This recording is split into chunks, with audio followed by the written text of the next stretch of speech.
déjà c'est bien que nga rappeler ni que ne à l'époque bokkoon nañ ci ñu doon xeex parrainage bi. ñu mate ñi fi mate yu métti Macky bunkeriser Dakar kenn mënul dem. ñu jàpp ñëpp jàpp ay ñi kilifa ki yooyu. donc ba sax parti politique yi nga xam ne d'accord ñu woon ci suñu attitude mooy xeex parrainage bi ñoom presque ñoom ñëpp dañ leen a recalé. en fin de compte te bi ñu defee recours mujjul fenn. et ñu gis que ne automatiquement ñoom maître Tine dañoo saisir cour bu CEDEAO pour wax manquement yi ñu gis ci parrainage bi que ne dafa antidémocratique. et que l'État du Sénégal daf koy utiliser pour faire un filtre da koy utiliser pour éliminer d'emblée des candidats yu ko war a mën a peut-être yu ñu xalaat ne war nañ ko mën a sonal da koy utiliser en tout cas à d'autres fins yu bokkut ak lam taxaw di ko wax.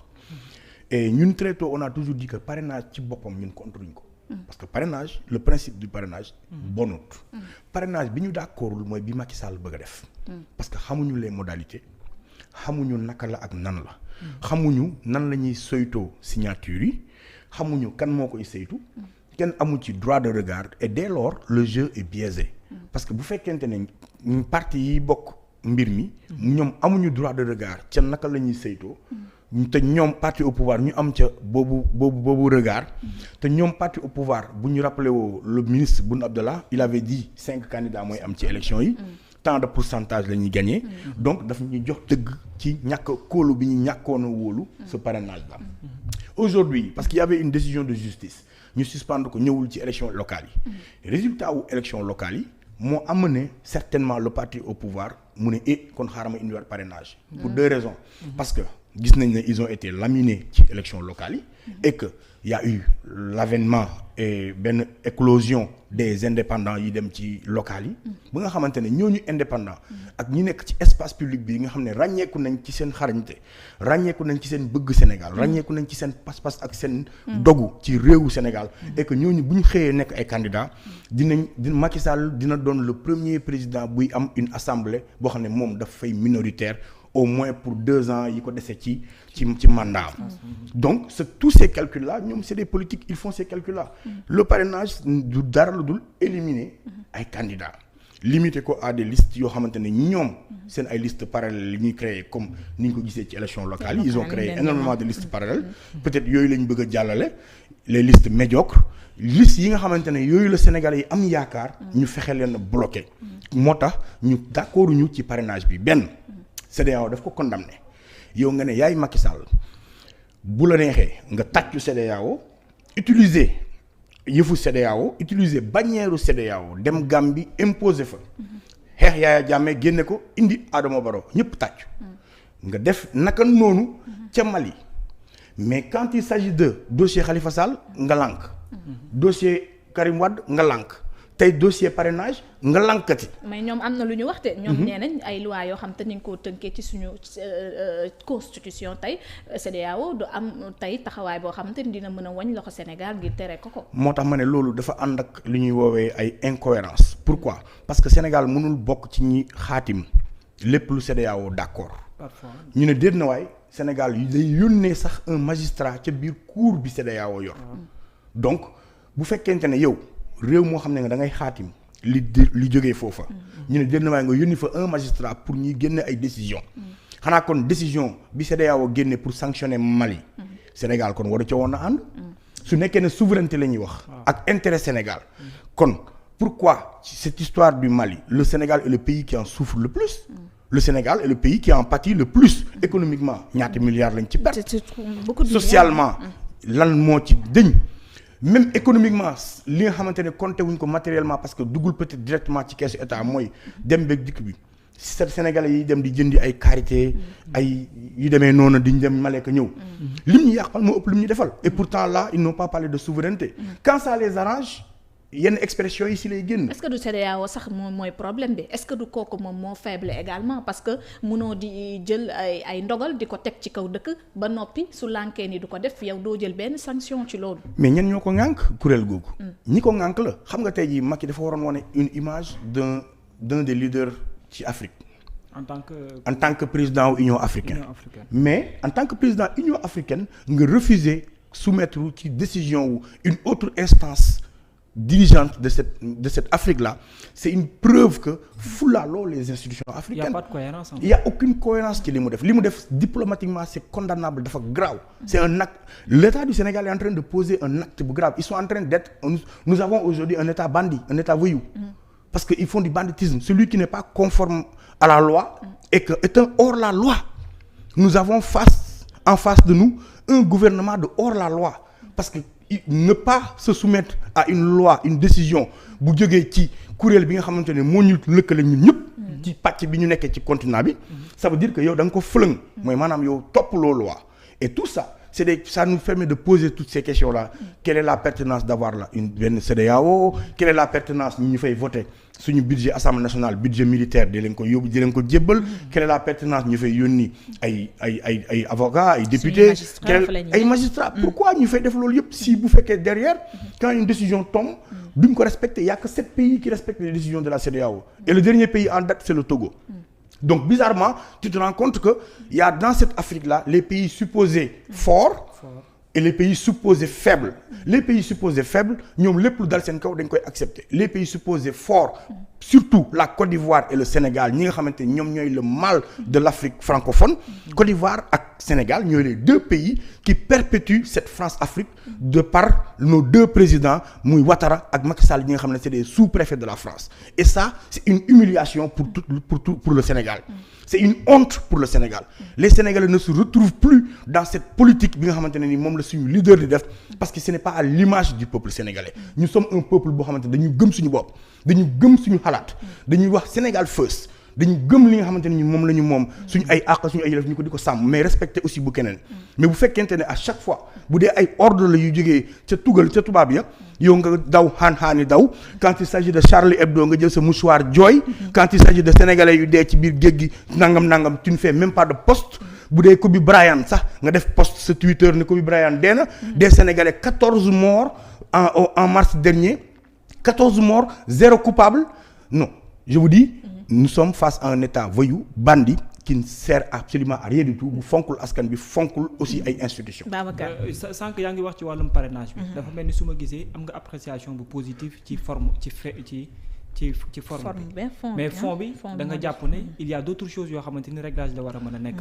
lan nga yaakaar ne ma war a doon paramètres yi ñu war a mën a àbb ci fond bi de sorte que mu war a mën a méngoo ak forme bi. xam nga ailleurs c'est un parrainage des élites.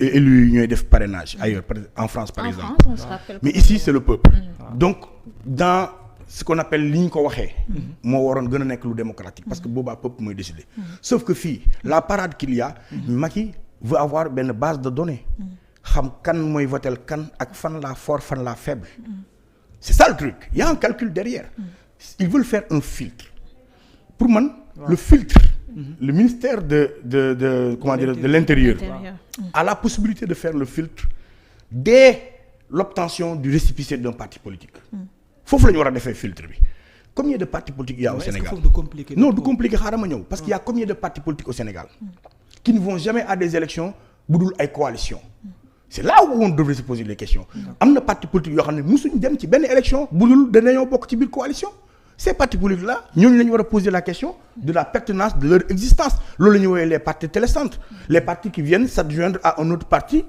pour mën a jël seen wàll ci gâteau bi à la fin pour ñooñu ay partis yu existé lañ nii rek amuñu siège social amuñu fenn amuñu militant amuñu dara ils jouissent de tous les droits yi partis politiques di am alors que duñ ay partis effectivement yu réel muy benn premier filtre le deuxième filtre suñ ko bëggoon def tey jii si on pose la question du financement des partis politiques beaucoup de partis politiques n'existeraient plus au Sénégal ba ci bi ci njëkk muy ñoom le pouvoir en place parce que boy fan la Macky di jëlee ay ressources on ne me parle pas de caisse noire je parle de bien avant les caisses noires fan la ñuy jëlee ñoom seen ay ressources. mais loolu waxoon na ci ay leeral avant. non parce que newoon na am na nit ñoo xam ne ñoo leen di jàppale. nit ñoo xam ne vous vous rendez compte un président war na taxaw naan am na nit ñu may jàppale qui sont ces gens-là.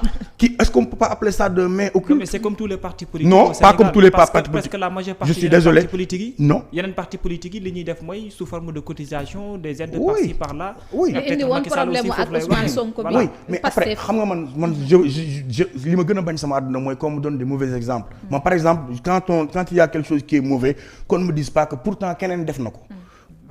il faut pas qu'on copie li bon ci keneen nañ copier li gën ci keneen wax nga ko Ousmane Sonko def na fi benn affaire boo xam ne loolu dara gën ko am clarté sur internet samay partisans cotiser leen joxe leen ku nekk téeméer nangam mais les partis devraient en venir à un système où on peut ñun am un regard contrôlé fan la seen mënuñ di jógee la France le même débat s'est posé avec Sarkozy les mallettes de Bongo on sait depuis yàgg na mais malgré tout ça Ousmane Sonko li mu initié sur internet comme ni nga koy waxee il y a des critiques là-dessus parce que ñu bari jàpp nañ que ne opportunité la également pour ñenn ñi nga xam ne tamit mën nañ di financer de façon négative ñoom tam ni ñëw pour participer. xam nga critique moom mënut ñàkk en toute objectivité moi je préfère connaître la provenance de l'argent des partis politiques plutôt que de ne pas le connaître.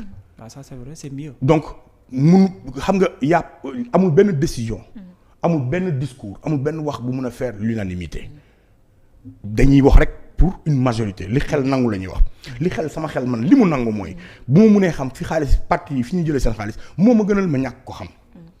loolu moom mooy li nga xam ne moom mooy li wër mais je veux juste dire que le filtre est possible ci parti politique yi au sein de leur ci seen biir ñoom seen mécanisme un parti qui n'a jamais fait mais APR musul def assemblée générale boo amee tam bariwul de amul parce que du seen bëgg-bëgg c'est qui le numéro 2 de l'APR comité directeur bu APR qui peut me donner l'organisme xam nga un parti politique dafa am nu ñuy doxee dañ naan kii mooy président kii mooy secrétaire général kii mooy lii kii mooy les femmes kii mooy les jeunes kii mooy nangam fan nga musee gis kii national bu APR bu mu amee. parce que ñoom ñoo ko choisir. non choisir ko choisir non un parti je suis désolé un parti politique dafa am nu muy doxee. dafa mel ne tey jii nii site web dafa am nu muy doxee. dafa am kuy gérer lii am kuy gérer lii am kuy gérer lii. loolu bu amul nekkatul site web. vous da ngeen di émettre ci net bi rek. donc déjà Macky. le premier problème c'est que APR n'est pas un parti politique c'est un mouvement citoyen. loolu mooy dëgg bi. waaw doxinu mouvement citoyen la ñu am. non c'est ça la vérité. mais nañ ko bañ a peser. non non attends je vous dis un parti politique dafa am lu ñu wax ne moom ngay doxee pour nga nekk un parti politique.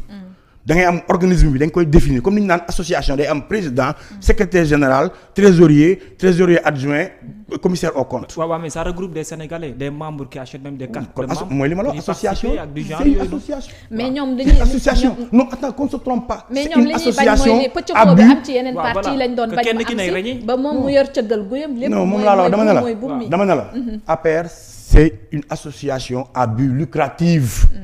ah bon buy gérer suñu réew mais qu'on se trompe pas de nom. c'est ça participer ci ay élections ak qu'on se trompe pas président. qu'on se trompe pas de nom Macky nan la demee élection en 2012. il faut qu'on se rappelle de cela. xam nga bu ñu revisiter bu histoire. on peut se tromper sur beaucoup de choses. Macky bi dem deuxième 12 nu coalition boobu nu mu tuddoon. Benno Bokk Yaakaar. non Benno Bokk Yaakaar c'est bien avant. Benno Bokk Yaakaar coalition la demee. coalition fal Macky. Macky 2012. Macky 2012 la demee c'est une coalition. Macky 2012 la demee. c'est après que c'est devenu Benno Bokk Yaakaar. mais bien avant tout ça il y avait APR qui circulait autour du Sénégal. pour essayer un peu de xaw dajale les Sénégalais. mooy li ma la wax après ci la Macky 2012 bi. mooy li ma la wax man bu ma neexee ma créer sama association. wër dëkk bi yëpp mais tant que je ne suis pas conforme aux règles je ne suis pas li ma bëgg a tuddee sama bopp mun naa ko tuddee lu ma neex nag ku mu neex nga def lu neex mais na nga koy tuddee du amul parce que defoo congrès du parti.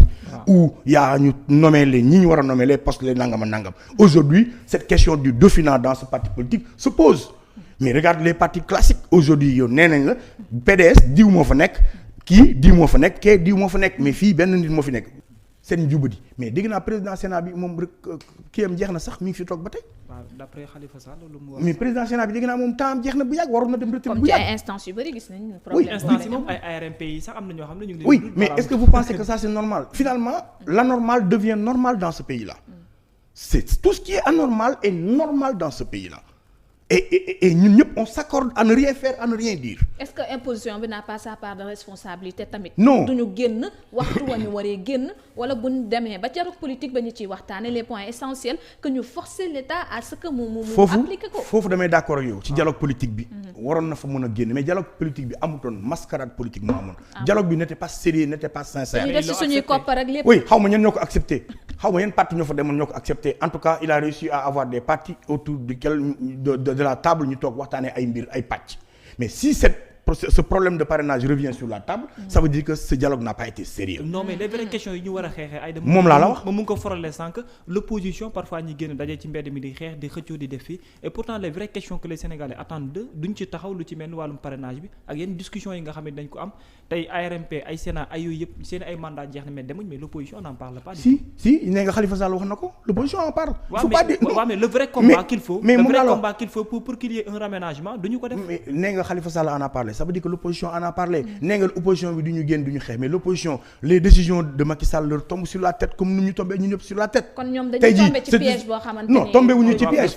parrainage est-ce que amoon na ci local yi ci waxtaan. parrainage est-ce que amoon na ci local non est-ce que parrainage amoon na ci local ñoo ko waxtaanee woon ñu ne du am donc xam nga amul. est-ce que ñoo waxtaanee ne nangu nañ mu am ci législative yi. waxtaanee wuñ ko.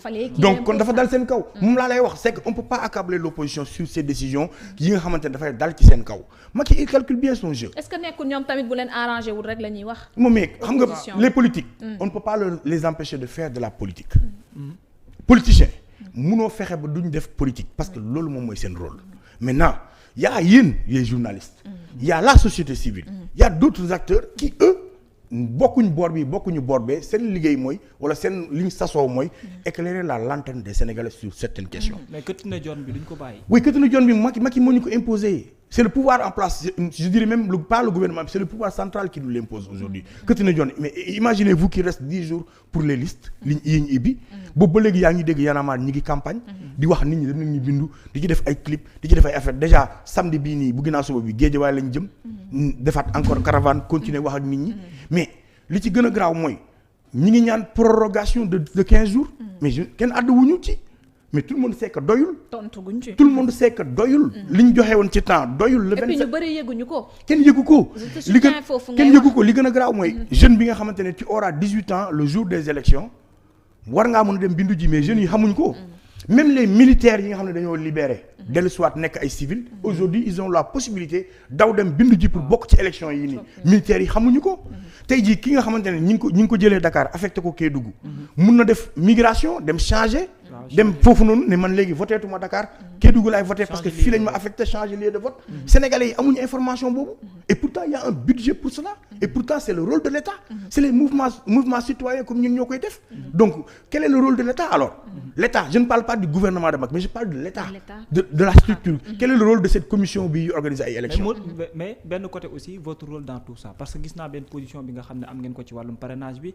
mais y a des Sénégalais qui s'attendent à ce que benn Y'en a marre wala benn ak beneen en tant qu'activiste élection locale yi li ñu génnoon vous avez un candidat est-ce que tey da ngeen di xaatu ci benn côté parce que vous voulez la transparence pour l'intérêt des Sénégalais wala on peut s'attendre à ce qu'il y ait un candidat dans votre côté loolu moo tax également ngeen di xaatu ci benn côté. mooy xam nga ñun Y'en a marre musuñu participer à une élection de manière officielle pour jël laaj ay kàddu.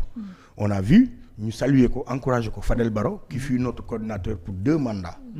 Encore une fois une autre leçon que Y'en a marre a voulu donner à nos leaders politiques que 2 mandats doy na Fadel a fait 2 mandats ci biir Y'en a marre mu bàyyi joxe lenge yi Aliou Sané jël il a décidé d'aller en politique mu dem battre campagne à Kaolack est-ce que dégg ngeen Y'en a marre battre la ko campagne te pourtant Fadel suñu coordinateur la woon non on est resté équidistant li ñu ko mën encourager nañ ko li ñu ko mën aider nañ ko et son résultat nous satisfait énormément pour une première fois. Maintenant ñun suñu rôle du dem à ces élections ci bannière Y'en a marre sous la bannière de Y'en a marre c'est pas possible. mënut nekk. caat nag bu ko neexee mu ne man damay dem boobaa bokkutul Y'en a marre parce que Fadel bokkutul Y'en a marre. loolu la waxoon non c'est ça. loolu mooy règlement bi. tu veux aller à une élection bokkutuloo ci mouvement bi. donc c'est notre frère. on a de très bons rapports on se parle tout le temps mais bokkutul ci biir mouvement bi bokkutul ci entité mouvement bi parce que dafa décider dem defi autre chose que li nga xamante ne moom la mouvement bi sasoo. muy une chose que nous saluons que nous supportons parce que pour ñun le nouveau type de Sénégalais aussi suñ koy ji ci société civile bi nañ ko ji aussi ci biir politique yi donc loolu dañ ko d'accord kontaan ci. maintenant élection yi man gëm naa ne. buñ ma déglu woon man de sama xalaat bu gàtt bi ma ci am na liste de personnes boo xamante ne jàpp naa ne ñooñu bu ñu àndoon dem ci élection yi. Sénégalais yi voté leen dinañ am une bonne assemblée parce que assemblée bi ñu am jëriñu ñu dara. nous avons une assemblée bu médiocre mécanique tàccu ak fecc lañ fa nekkee député yu bëri yi nga xamante ne dañu am valeur am lu ñu gëm rus nañoo wane seen carte ni ñoom ay député lañ parce que assemblée jaratul dara. mais non liste bi c'est des Sénégalais que ñun ñëpp ñu identifié noonu je veux peut-être pas citer la majorité mais mooy ñi nga xamante ne parce que ce qui va se passer ji nga si ce parrainage là existe ce que vous allez voir xam nga mooy lan des gens yoo xamante ne ils veulent pas faire partie d'un parti politique ils veulent rester indépendants mais c'est des gens qui aiment le Sénégal qui se battent pour le Sénégal depuis le début qui risquent d'aller s'allier aux partis politiques pour mën a dem assemblée et loolu c'est ce que Macky veut Macky depuis très longtemps il veut justifier cette phrase là qui dit que tous ces activistes là sont des politiciens déguisés à travers ce parrainage là il peut justifier cela parce que il va pousser. parce que su demul ci parrainage su demul ci parti politique. du mën a am parrainage. du am da leen doo fooy jëlee parrainage. fooy jëlee d'abord 15 millions pour caution. te boo fa demee ñu jiiñ la politicien. te boo fa demee ñu ne ci parti politique nga demee. alors que li garaaw moyen bu ñu ko mën a jàppee ne c'est pour filtrer ñi nga xamante ne moom moo di candidat te nee nañ yéen doo leen ci wax. malheureusement li am mooy ñoom bu ñuy dem ñoom ci élection boobu ñoom ci keesu état la ñuy tibb ak keesu réew mi. ñoom ils puisent ci suñu ay deniers publics pour bokk ci ay élections mais les autres ñoom dañuy dem uti ci seen xaalis ailleurs donc ñoom souci wu amuñu souci wu somme bi ñaata la na nekk 1 milliard eux ils ont pas ce souci là ils ont assez volé pour pouvoir participer à des élections. mais 15 millions c'est pas beaucoup. c'est beaucoup pour ces élections là qui arrivent là xam nga nit dëkk da ngay lire ni dëkk bi di doxee. moi j'ai vu par exemple à Kaolack des membres yu bokkoon ci ay élections ku am 24 ans ñu am 23 ans. ay étudiants mais une assemblée elle doit être représentative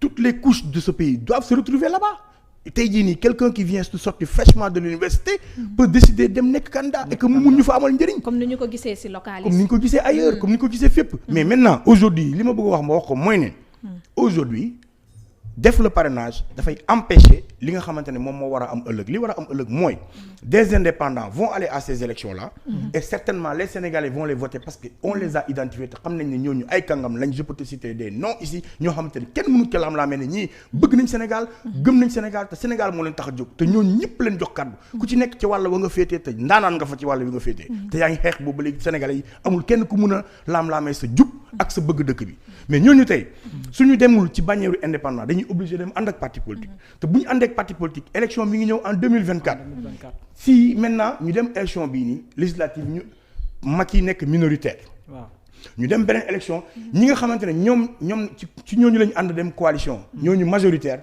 on se retrouve encore avec le même format où le parti au pouvoir encore mooy nekkaat majoritaire à l'Assemblée nationale alors que si ces indépendants là ils vont avec la bannière de candidat indépendant l'Assemblée sera toujours neutre même en 2024 avec un nouveau président mënuñu amaat toujours une assemblée où li ngay wax nii nag moom voyez ce que je veux dire dina baax lool mais c'est de ça dont on a besoin mais est-ce que c'est possible au mais Sénégal c'est très possible d'autant plus que ñu ngi nekk ci état boo xamante ni daanaka ce sont les politiques comme ni nga ko waxee qui décident presque de tout pour nga mën a am benn financement bi pour benn nit caution bi déjà c'est 15 millions de francs CFA loolu aussi benn parti politique mais ces gens-là dont je parle bu ñu dajaloo woon jóg taxaw ne Sénégalais yi utal leen ñu caution ñu utal leen ko parce que les Sénégalais yi ñoo leen di voter te ñoo ñëpp ils font l'unanimité comme neexul nag waaye mooy dëgg mun nga wax nag man neexuñ ma mais kenn mënut weddi kenn mënut laam-laamee seen taxawaay ci dëkk bi. est-ce que c'est pour dire que ni assemblée nationale bu neutre éliminer parrainage moo ko mën a waral. non quatre figures bi ñu toll nii. fi ñu toll nii tey fi ñu toll. ak beaucoup de candidats indépendants yi war a dem. non éliminer parrainage bi kese moo mën a tax ñu am assemblée ba ñu soxla. bu ñu ko deful on va se retrouver avec APR 2 autres partis politiques de l'opposition wala 2 coalitions de l'opposition ak des semblants d'opposition yoo xamante ne après dañuy ñëw dooleeku ci Benno Bokk Yaakaar. des semblants y en a eu des semblants. y a eu beaucoup de semblants ci élections locales yi ñu jógee ay listes yoo xamante ne dañ naan diw la mais par exemple Kolda soo amee Mame Boye Diao am Bibi Baldé ñoom ñaar ñëpp APR lañ bokk. mais ay parallèle la woon mais parallèle la. mais attends xam nga parallèle ñoo bokk benn carte membre bu ñu moom laa la wax parallèle bi pour waabale la pour éliminer les chances des autres de gagner quoi que ce soit. c'est ça que je veux dire loolu li ma la wax kay lu leer la. ça veut dire que loolu mooy amaat. tu vas voir d'autres listes qui seront parrainées entre guillemets mais élection yi ñu jég génnoon ku ne xam na ne waa jooju damay fàtte turam ki doon toj fépp rek. ki doon toj fépp ci élection présidentielle yi ñu génn. l'avocat mais kooku mënul am parrainage ci kaw ñenn ñi. mais maître Madické nga baal ma pas bu baax la vraiment il est sympa la mais mënul am parrainage ci kaw yenn candidat je suis désolé je suis désolé. loolu mais loolu tappale la c'est des candidats de Macky tappale la loolu yëpp ay Macky la maquillage la. c'est du tappale. donc bu ñu nangoo parrainage bi am tappale mooy am. c'est une élection gagnée d'avance. surtout que raw gàddu la législative benn xob. yaa raw. donc c'est dangereux. enjeu yi foofu la gën a nekk. mais il faut que ñu changer loolu. il faut que ñu changer tout cela donc. est-ce que gëm nga ni sax Macky Sall ak ni ñu ko xamee dina nangu tey li nga xamante ni moom moo di seen càkkuteef ñu dindi parrainage bi d'autant plus que bu ñu demee ci procédure dindi ko tam dina demaat assemblée. mu muyul ndax fa la jógee woon tey ba ñu voté ko ba mu yegg si fii. li am ba am mooy. bokkul ci élection législative yi te demuñu assemblée. est-ce que dem nañu assemblée. élection locale yi élection locale yi. locale yi dañoo dem assemblée pour dindi parrainage. non déedéet. nañ defoon ci locale yi nañ ko defaat. est-ce que mënul ñu doon ñoom lu ñu yëkkati. wax ko waaw ñoom kay dinañ yëkkati lépp luy parade. pour bañ koo dindi. ñoom pousse élection yi sax ba à une date ultérieure. buñ ko mënee def. danañ ko jéem a def. buñ ko mënoon ñoom. mais toujours est-il que ñun Y en a marre ce qu'on a dit c'est très clair on a dit on va se battre contre ce parrainage. d'accord luñ ci am jël. dinañ dem jusqu'au bout xeex avec tous les moyens toutes les énergies possibles pour xeex ko mais li ñu gën a concentré wu gën ci focus mooy dire aux partis politiques qu'ils soient pas endormis par cette histoire de parrainage nañ def le nécessaire pour gagner ces élections là qu'ils aillent inscrire leurs militants qu'ils incitent les jeunes à aller s'inscrire massivement parce que ce que nous voulons ñun tey jii le challenge que Y en a marre lance aujourd'hui mooy élection boo xam ne moo ëpp ñi voté. D'accord. C'est ça notre challenge. Élection bi ëpp ñu voté ci Sénégal de toute l'histoire. Est-ce que c'est pour préparer 2024 bi. Oui, c'est les prémices de 2024. Yëpp c'est les prémices de 2024. Macky a eu un avant-goût de comment il est débouté partout. Kenn bëgg ko. Mais l'objectif au-delà de mu ëpp ay nit yu participer, c'est quoi exactement? L'objectif, mais Sénégal mënuñu nekk 17 millions 1 million 300 personnes di voter. 6 millions fichier bi. Oui, mais fichier bi ñaata ñoo ciy voter? Bariwul de wax. Mais waaw mais loolu c'est pas le Sénégal. Il faut qu'on incite les gens à aller s'inscrire massivement et à voter massivement. Plus les gens votent, moins les médiocres ont de la chance. Parce que tey jii cette majorité silencieuse bi toog di ñaxtu di am lu ko métti elle ne doit plus être silencieuse. Elle doit s'investir cette majorité-là. Elle doit montrer que quand on n'est pas d'accord on dit non. C'est ça la vérité. Munoo ne man d'accord ma ba pare toog ne cell. Il faut que ñu jóg. te pour ñu ñëpp ñu jóg dafa am lu c'est que loolu moo xelwul mooy carte d'identité nationale bu sénégalais nan lañ ci mënee bind ne pas voter nit nan lay amee 18 ans ñu bind sa carte d'identité ne la sa droit bi nga xamante ne moo bokk na ci les droits les plus droit bu fondamental la ci nit ki ñu ne ko amoo ko. donc est-ce que jàppoon na yéen c'est trop tard presque. non wala da ngeen ko yéex a commencer. non du question de c'est pas trop tard xam nga problème bi yëpp fi mu nekk mooy Macky tappaleem gi mi ngi tàmbalee ca carte d'identité CEDEAO ya loolu ñi wax nañ ko ba bàyyi. ca carte d'identité la tappale bi njëkk a tàmbale fichier électoral bi tappale leneen tappale mais on se rend compte que plus jeunes yi di bokk plus nit ñi di inscrire plus liste bi di kii bi di gën a fichier bi di gën a mag plus ils ont des problèmes leur certitude aujourd'hui sur un fichier avec un nombre de personnes devient une incertitude s'il y a beaucoup plus de gens qui sont inscrits et après ne nous y trompons pas si demain on se retrouve ñoom ñu xool fan la ñuy colmater ay brèches fan lañ amoon problème ñu taf yëngal fa xam nga triyande fii tappale fële sàcc fële yokk fii ñaari kaaru nit ñetti kaaru nit et c'est ce qu'ils font tout le temps donc le parrainage leur permet d'avoir une mappographie une cartographie de qui va voter et pour qui il va voter comme CEDEAO ni mu exactement dafay enfreindre di jëm ci ak yelleef ak secret du vote amul y a plus de secret du vote parce que meekul sens man ñëw signer le parrainage pour ne pas te voter derrière ça n'a pas de sens quand je te parraine c'est pour te voter. mais du ma la parrainer ba pare. nit ki pour mu ñëw participer à des élections après nga voter Modou Ndiaye loolu amul fenn. mais mën nga bëgg nit ki bokk ci ay élections te nekkul ne moom nga bëgg mu fa. non loolu xam nga c'est une personne sur 1000 quand même soyons nañ nangu rek ne vraiment ki ngay parrainer nag quand même moom ngay voter quoi parce que du ma gis 3 candidats. man ka ma bëgg a voter kële la mais ma dem parrainel keneen loolu amul sens. soyons logique exactement mais de toute façon même bu dul boo xamul exactement kan la mais di nga xam que ne yow cette personne ne votera pas le parti au pouvoir. et c'est ce qui s'est passé lors des élections présidentielles dernières. gis nañ ñu bëri ñoo xamante ne ni seen lieu de vote dafa changé à la dernière minute. gis nañ ñi nga xam ne jotuñu seen ay carte gis nañ ñi nga xam ne seen ay carte dañ ko lëbëjële même ba ci plateforme bi y a Pape Abdoulaye Touré un activiste que tout le monde connaît au Sénégal qui dit que jusqu'à la veille des élections mi ngi gis à 2 heures du matin que ne mi ngi war a voter fi mu war a voter fajar gi mu dugg ci site bi ñu ne ko à 4 kilomètres de fi mu waroon voter c'est-à-dire que mënatul dem. Ces choses-là existent.